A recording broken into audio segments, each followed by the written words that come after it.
चलिए, welcome friends, स्वागत है आप लोग का क्लास में। क्लास 9th भूगोल चैप्टर 11 है आप लोग का आपदा प्रबंध का। मानव गलतियों के कारण घटित आपदाएं, जिसमें नाभिकीय, जैविक और रासायनिक तीनों चीज है इसमें। तो देखिए, आपदा कई प्रकार के होते हैं। सामान्यतः आपदा दो प्रकार का होता है, एक प्राकृतिक आपदा और दूसरा मानवीय गलतियों से उत्पन्न आपदा। ठीक है, ये मानवीय आपदा का, ये दोनों में से है ना, प्राकृतिक आपदा या मानवीय गलतियों के कारण घटित आपदाएं। प्राकृतिक आपदा के अंतर्गत वह दुर्घटनाएं शामिल है जिसकी उत्पत्ति प्राकृतिक कारकों के द्वारा हुई है, जैसे आपका भूकंप, सुनामी, ज्वालामुखी विस्फोट, हिमपात, भूस्खलन जैसी घटनाओं से लगातार प्रभावित क्षेत्र में मानव तथा पशुओं के लिए संकट उत्पन्न करता है। देखिए, आपदा जब भी पड़ेगा तो चाहे वो मनुष्य हो चाहे वो पशु हो, झेलना उसी दोनों को पड़ेगा, क्योंकि दोनों का निवास पृथ्वी पर ही है। और आपदा पृथ्वी पे आती है तो भैया झेलना तो दोनों का है, चाहे वो प्राकृतिक आपदा हो या मानव जनित आपदा हो, दोनों का सिस्टम मानव पे ही पड़ेगा। अगला है मानवीय भूल से घटित आपदाओं में नाभिकीय हो जाता है, रासायनिक हो जाता है तथा जैविक आपदाएं सबसे प्रमुख है। यानी मानव के द्वारा जो आपदाएं आप देख रहे हैं उसमें आपको नाभिकीय देखने के लिए मिल जाएगा, रासायनिक और जैविक आपदा। इसी तीनों के बारे में जानेंगे। तो सबसे पहले नाभिकीय आपदा क्या है इसको देख लेते हैं, है ना, न्यूक्लियर डिजास्टर। तो देखिए, नाभिकीय ऊर्जा का विकास विज्ञान की विशिष्ट उपलब्धियों में से एक है। भैया विज्ञान में नाभिकीय ऊर्जा का जो खोज हुआ, भाई उपलब्धि की सीमा में बहुत अच्छा खोज हुआ है इसके। और इसके अंतर्गत यूरेनियम और प्लूटोनियम जैसे खनिजों को परिष्कृत कर रिएक्टर के माध्यम से नाभिकीय विखंडन कराया जाता है। ठीक है, यानी यूरेनियम और प्लूटोनियम जो खनिज है उसको क्या किया जाता है, परिष्कृत किया जाता है रिएक्टर के माध्यम से, नाभिकीय विखंडन यानी टुकड़ों में तोड़ा जाता है, जिससे ऊर्जा की प्राप्ति होती है। यह ऊर्जा आर्थिक सामाजिक विकास को नई गति दे सकता है। यानी आने वाले समय में यह आर्थिक सामाजिक विकास को नई गति दे सकता है, लेकिन अब इसका उपयोग परमाणु हथियार बनाने में होता है।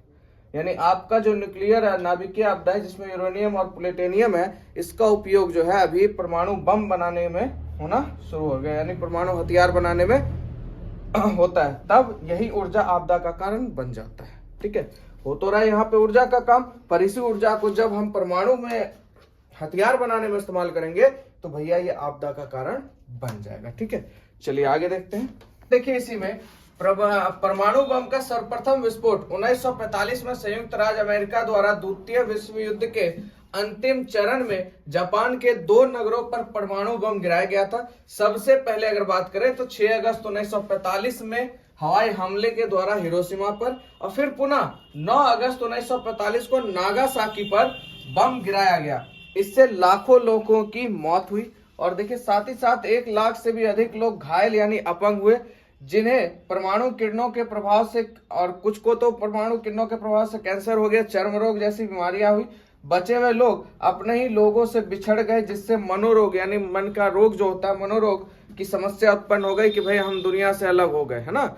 जब आपका कोई बहुत प्यारा चीज जब आपसे अलग होता है तो आपका दिमाग मतलब अजीब सा काम करता है, ठीक उसी तरह मनोरोग उसी तरह का होता है। तो जब अपने से लोग बिछड़ जाता है तो मतलब पिछड़ापन वाला रोग आ जाता है, वही हो गया मनोरोग। ठीक है, उसके बाद 1986 में तत्कालीन सोवियत संघ के चेर्नोबिल नगर में मानवीय भूल के कारण एक रिएक्टर से रेडियोधर्मिता के कारण सैकड़ों लोगों की जान गई।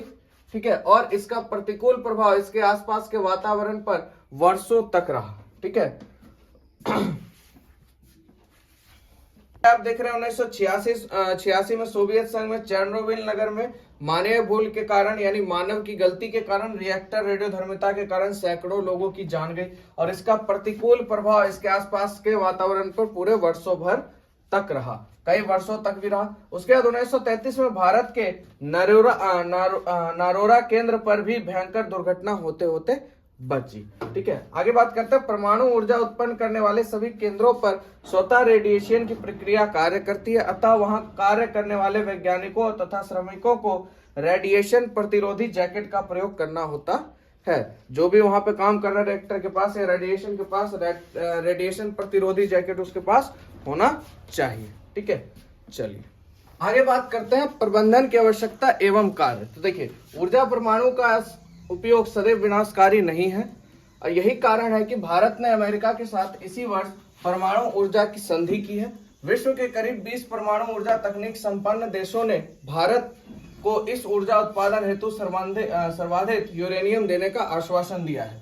इस संदर्भ में भारत ने स्पष्ट किया है कि भारत द्वारा उस ऊर्जा का उत्पादन परमाणु बम उत्पादन के लिए किया जाएगा। ठीक है, परमाणु बम ऊर्जा के लिए किया जाएगा। आगे बात करते हैं 1946 ईस्वी में कैलिफोर्निया विश्वविद्यालय द्वारा रेडियोधर्मी आपदा से बचाव के लिए एक अंतर्राष्ट्रीय प्रतीक विकसित किया गया, जो ऐसे संकट में सामूहिक एकता का क्या है, प्रतीक है।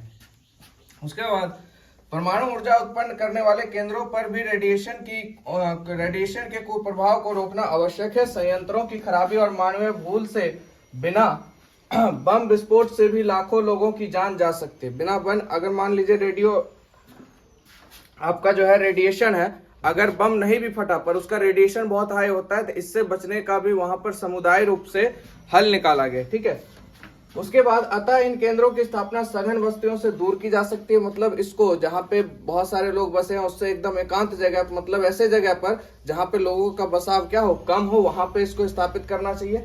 और भारत में केगा परमाणु केंद्र इसका उदाहरण है। भारत में परमाणु बम का उद्योग कहाँ पे, आपका केगा में है। परमाणु केंद्र का उद्योग इसका उदाहरण है। ठीक है, तो ये हो गया आपका पूरा किताब। अब साथ ही साथ देख लेते हैं अभ्यास प्रश्न। ठीक है, तो वस्तुनिष्ठ प्रश्न से हम लोग शुरू करते हैं। सबसे पहला प्रश्न है, इसमें से कौन परमाणु ऊर्जा केंद्र है? केगा, वाराणसी, दिल्ली, मेरठ।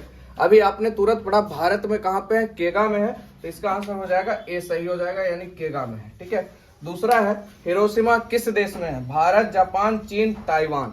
तो हिरोशिमा आपका किस देश में पड़ता है? जापान में पड़ता है। कहाँ पड़ता है? जापान में।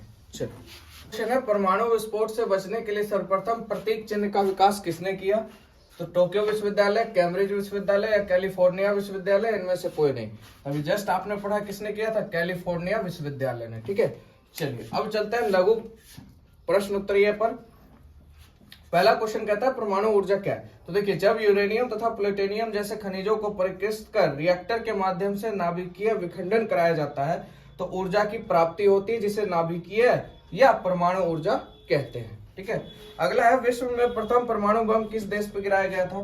तो देखिए, विश्व में सर्वप्रथम परमाणु बम संयुक्त राज्य अमेरिका के द्वारा द्वितीय विश्व युद्ध के समय 6 अगस्त 1945 को हिरोशिमा तथा 9 अगस्त 1945 को नागासाकी में गिराया गया था, जो कि आपका कहाँ स्थित है? जापान में स्थित है। ठीक है, उसके बाद तीसरा प्रश्न, भारत के किस राज्य में परमाणु विस्फोट किया गया?